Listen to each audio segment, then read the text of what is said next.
to number 43. 3:25 and ticking down in the fourth. And he gets knocked down, and the ball is loose. And it's picked up by Ridley, and he's taken down to the 10-yard line. Huge play. Flacco going back. Unless an arm was coming forward, this will stand. In the shotgun, Steelers trailing by 3. Second and goal at the 4. He's back. He pumps. Throws it over the middle. The pass is it. He got to the goal line. Touchdown! Touchdown, Pittsburgh! 9 seconds left, and Antonio Brown wills himself a crossing shot. You gotta be kidding me!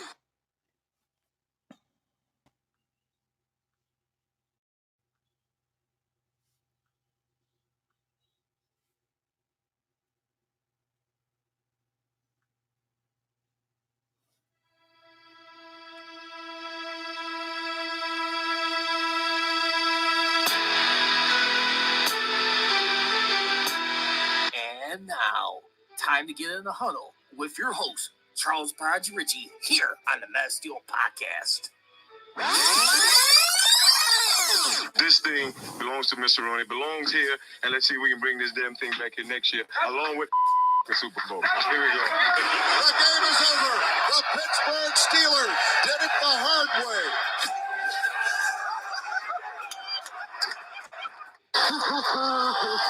With the 10th pick in the 2019 NFL Draft, the Pittsburgh Steelers select Devin Bush, linebacker, Michigan.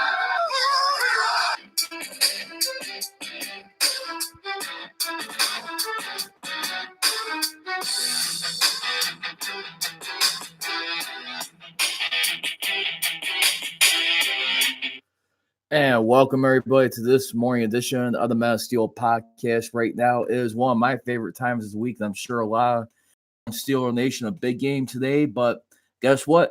Steelers Ravens, AFC North football continuing for the second straight week in a row. As the Steelers will look to pick up their second win and improve to 2-3 for the year after starting off 0-3. Let's see if they can climb out of that hole that they dug themselves in earlier on. Been a crazy start to the season, but right now we're about less than 2.5 hours away from game time. About 2 hours and 13 minutes to be exact. And it'll be in Heinz Field, as everyone knows. And guess what? Today is also Color Rush Jersey Day today, too. Which the Steelers, by the way, who have actually went 4-0 in since donning uniforms, debuting, as a matter of fact, back on Christmas of 2016, which saw the Steelers clinch the division that late afternoon and night.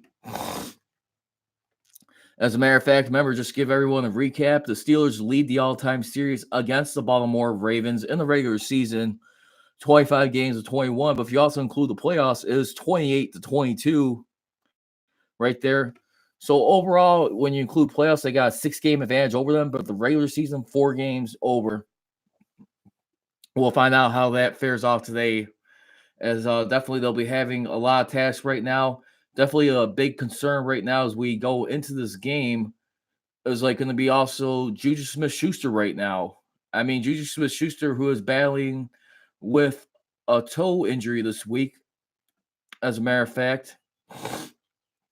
We're going to get into the practice report a little bit momentarily, but he is definitely listed as questionable, and it's going to be a game-time decision, according to Ian Rappaport of NFL Network.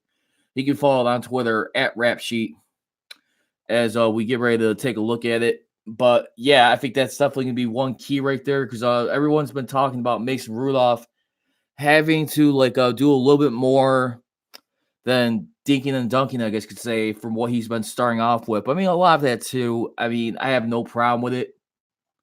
I just want to see in a position what works for this team and what kind of momentum you can start building off of. That's really what matters to all in the end as we look at it.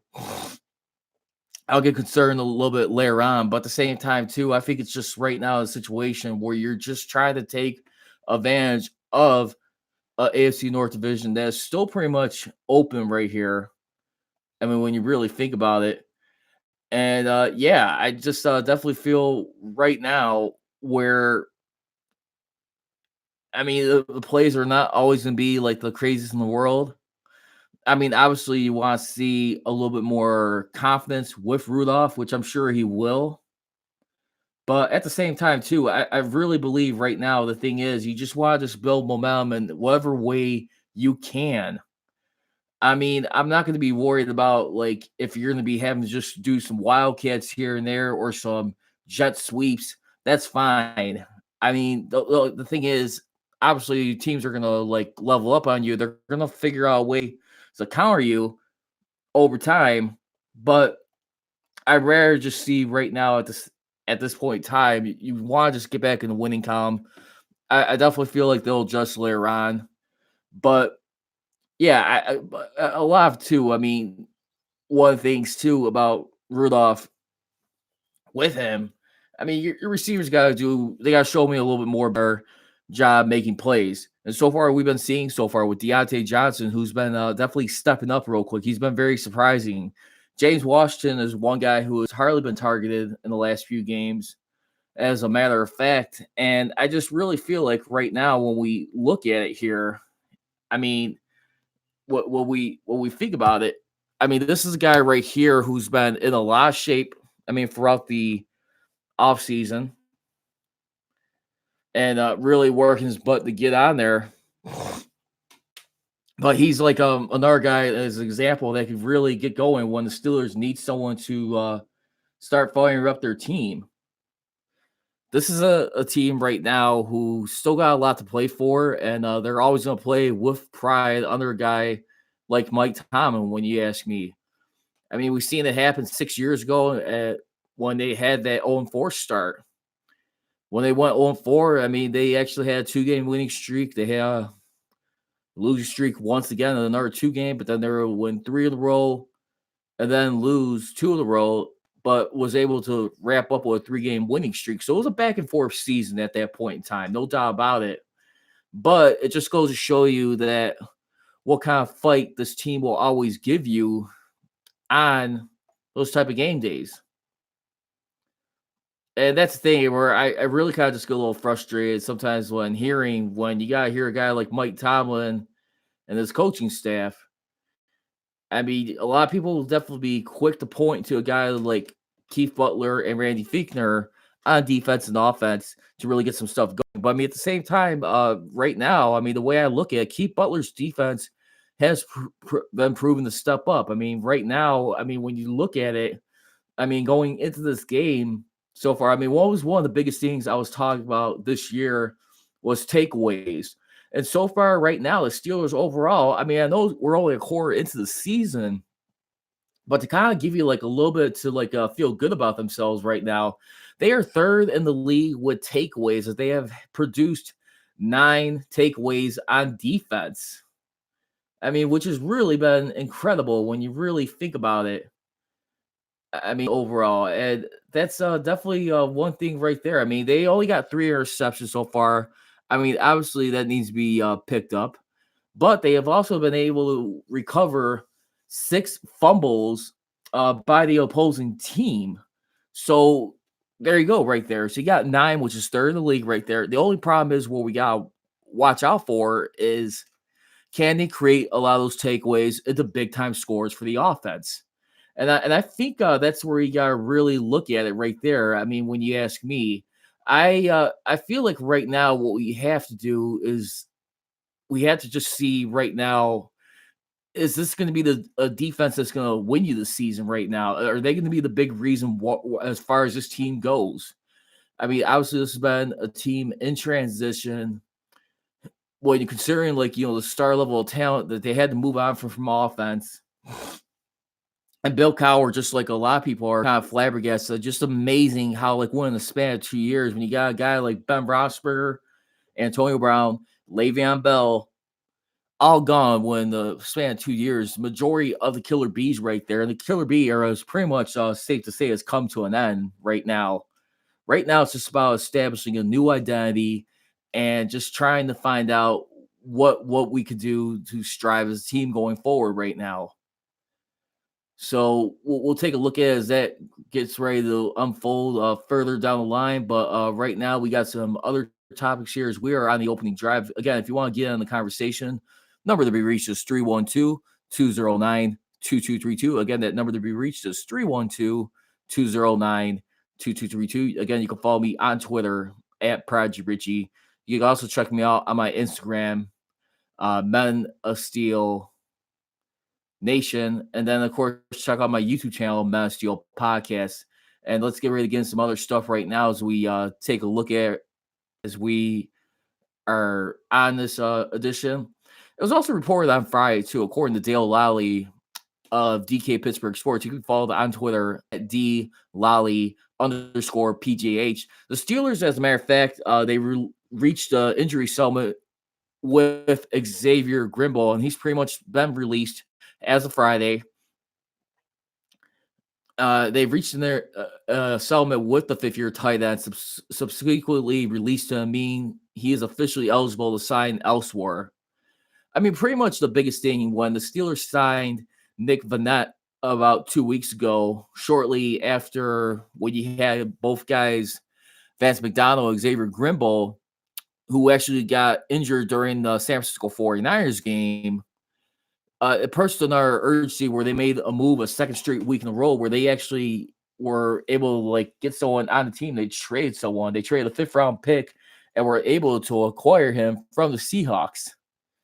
I mean, the Steelers definitely have been one of those teams where they did some like tradings at this time, but at the same time too, I highly endorse them. I mean, at the same time, a lot of fans may be looking at it like, why all of a sudden is this team salvaging their future? Well, I definitely do feel like there is a lot where they feel like they could save the season.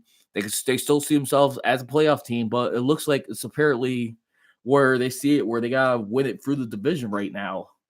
I mean, that's the biggest concern right there, because wild card, I'm not really seeing too much how they could really make too much of a concerted effort in that regard.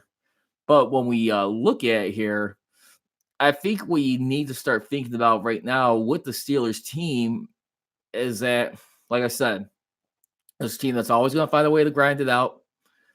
This team that's always going to be in it to win it, no doubt about it. But I mean, if you really look at it right now, I mean, aside from all that, I mean, when you really start to think about it, I mean, overall, because if we're looking at the wild card standings right now, as a matter of fact,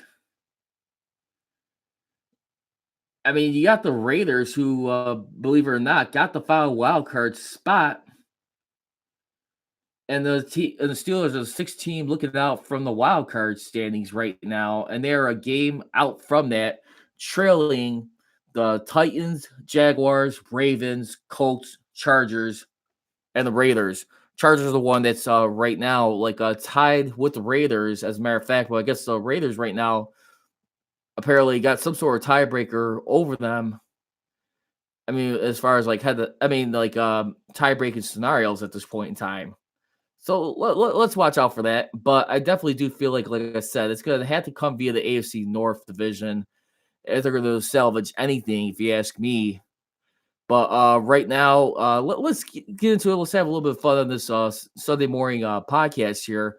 I want to hear your thoughts right now. What has been your favorite moments all time, Steelers versus Ravens? I know I got into it a little bit earlier this week. And I remember saying, too, I mean, when it comes to Steelers-Ravens rivalry, I would definitely go with the AFC Championship game where the Steelers beat the Ravens to go Super Bowl 43, and they won their 6th record-setting Super Bowl at the time, which separated themselves from the Cowboys and the 49ers, but just more importantly, how physical that game was. And this was a few years before the NFL really started getting stricter with their physicality rules as far as like injuries to players, concussions and stuff. Overall. And then I had number 2, I went with Mean Joe Green retirement ceremony, which Ben Roethlisberger, who, by the way, for the 2nd straight week in a row, threw for 6 touchdown passes, was able to light it up right there. I mean, what can you say right there? That was the year they eventually returned back to the division, even though they did lose to the Ravens for the first time in the wild card round of the playoffs. But I mean, at the same time, too, I mean, it was remembered with so much stuff right there. I mean, right there, I mean, ever since that point in time, I mean, they did go on to a quite a big losing streak. I mean, when it came to the Ravens, where they lost 4 in a row, that was including the playoffs, 3 straight regular season games. I mean, basically at that point in time, and the Steelers were just in a puzzled state of shock until they done the Christmas game. But then again, number 3, I would have to go with where the Steelers were on the road in Baltimore, where they eventually went to their final Super Bowl, even though they lost to Green Bay Packers. You just heard the highlights going into the opening of the Steeler podcast, where it was very famous for when not only Ben Roethlisberger having his nose busted open against the Ravens in that game, I think it was by Haloti Ngata. And then also, too, you also had in there, I mean, at that point in time, I mean, you also had Troy Polamalu made that famous strip fumble in that game. I mean, when you saw it in there. I mean, that was another thing right there, too, where it was just had a lot of ingredients that had a lot of makings in that contest. It just goes to show you how tense that rivalry was and still is today. So let's think about it from that point in time. I mean, when you look at it, but at this point, I want to hear your top moments. Please feel free to share a few comments, whatever you want to do. If you want to like or subscribe to this, again, you can subscribe to my YouTube channel right now, which is airing right now, Men of Steel Podcast, as we get ready to look at things. But yeah, I mean, this has definitely been a thing right now. So we're getting ready to get going here. And then also, too, let's get into some other news. Like I said, remember, Missy Matthews was one of the first people who know it yesterday, and it was confirmed by Ian Rappaport. It's still going to be a game time decision for Juju Smith-Schuster, who's been battling with a toe injury. According to Missy Matthews, who could be followed on Twitter at Missy_Matthews. According to Juju, he said he did the bare minimum yesterday at practice, but it's the same toe that bothered him heading into week 1. So this is something that's been dragging on, of course. And let's get into the injury report as we get in. As a matter of fact, we already got like one starter out, which is Roosevelt Nix, who is still trying to recover from that knee injury, who we haven't seen him yet. But also, too, I mean, we got one more person that's out. He's a backup. We're talking about none other than left offensive linebacker Anthony Chickillo, who's got a foot injury. So basically, on the Steelers injury report as of right now, you got 10 guys listed, and you basically got 9 guys listed. You got like 3 that are questionable right now, aside from the one person who I mentioned that is definitely out, which is Nix. But you got Vance McDonald, who's been battling the shoulder injuries again from 2 weeks ago against the 49ers. He is questionable for today's matchup. We already know you're already aware about Juju Smith-Schuster being questionable. Then last but not least, you got right inside linebacker Vince Williams being questionable for this contest. We take a look at it. So those are people to watch out for. But the other guys who are listed on here, we got right now that are due to injury related. There's right now 3 of them that are not due to injury, and it looks like they should be fine. They actually had a full participation in practice the last 2 days. I'm talking about none other than left inside linebacker Mark Barron, then of course center Marquise Pouncey, and then last but not least left guard Ramon Foster. So those guys have been good for right now at this point in time. But just go back to Vance McDonald. He did have a full participant in practice as of Friday, but like I said, he is still questionable. And like I said, I think the other guys right now just to watch out for, I mean, so far, I mean, that's about it. I mean, you got James Conner right now who had an ankle injury. He did not practice on Wednesday or Thursday, but he was able to be a full participant on Friday, so which is good right there. So we might see a little bit of him today. But I'm going to tell you right now. Let's get into some keys to the game right here as we get ready to move a little bit forward into this conversation right now. I think for right now, the way I see this game happening, I'm looking at whoever could win the game on the ground.